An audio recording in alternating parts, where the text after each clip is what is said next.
নমস্কার বন্ধুরা, তোমাদের বাঙালি কন্যা সায়নী চলে এসেছে আর নিয়ে এসছে একটা নতুন ব্লগ। কিন্তু এই ব্লগটা শুরু করার আগে একটা ছোট্টখাট্টো প্রিভিউ হয়ে যাক।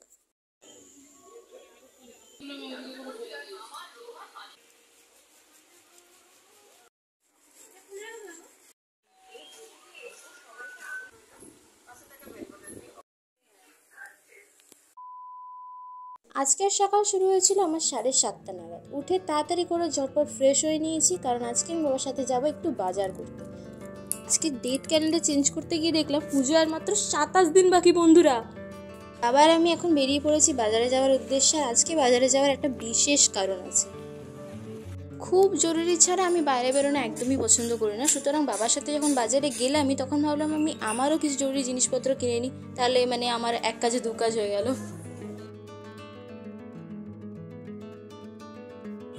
চেরি ফল কেনা হয়ে গেছে, এই গরম চা। এখন বাবা নারকেল কিনছে, আর আসল জিনিস আগেই কেনা হয়ে গেছে।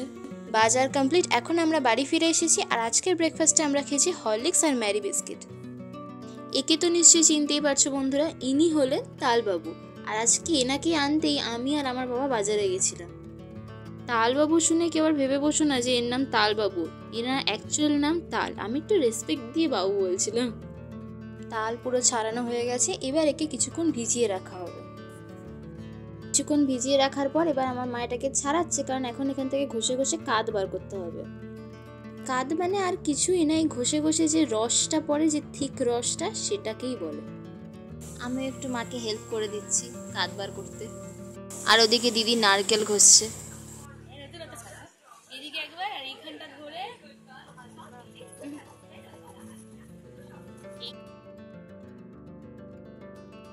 কাদ বার করা হয়ে গেছে, এবার আমার দিদিটাকে ভালোভাবে ছেঁকে নিচ্ছে যাতে ভিতরে আঁশ ঠাস না থাকে। এতক্ষণ ধরে এত পরিশ্রম করে নেওয়ার পর এবার মধ্যাহ্ন ভোজনের পালা। আজকের মধ্যাহ্ন ভোজনে ছিল কুমড়ো বাটা আর সয়াবিনের তরকারি, দারুণ হয়েছিল। এই দেখো আমার দিদির কীর্তি, লঙ্কা দিয়ে হাতা থেকে কুমড়োর বাটা ছাড়াচ্ছে।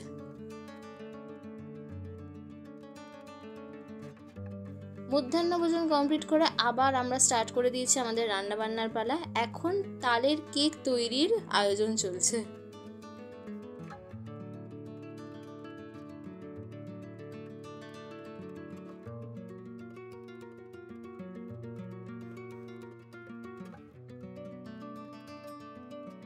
ওদিকে সবকিছু সেট আপ করে তালের কেক বসিয়ে দেওয়া হয়েছে গ্যাসের ওভেনে, আর এদিকে তালের ক্ষীরও একদম রেডি।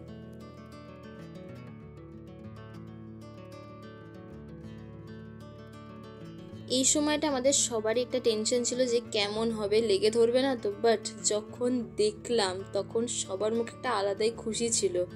কি সুন্দর দেখতে লাগছে, আর ডেকোরেশনের পর্তের আলাদাই রূপ খুলেছে। অ্যান্ড ফাইনালি আমাদের তালের কেকও রেডি। এবার পালা তালের বড়ার আর তালের মালপোয়ার।